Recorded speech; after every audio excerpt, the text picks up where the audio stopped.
Price makes a new high, but volume stays low or drops.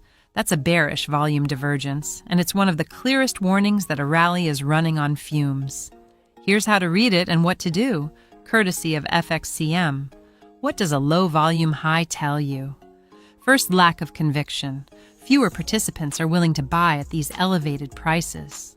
The move may continue for a bit, but it's fragile.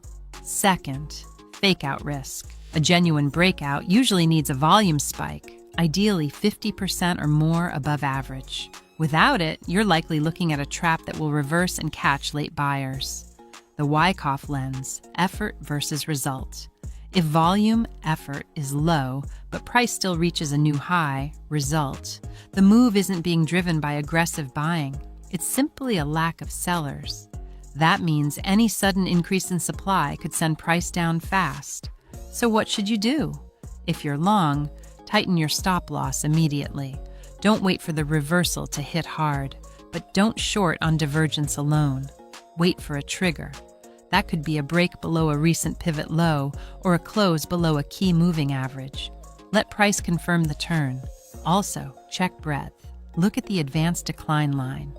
If the index is at new highs but the AD line is falling, fewer stocks are actually participating. That strengthens the bearish signal. And use oscillators like RSI or MACD. If they're making lower highs while price makes higher highs, the probability of a trend shift goes way up. So remember, new highs need volume to validate them. Without volume, tighten up, wait for confirmation, and don't chase. Thanks to FXCM.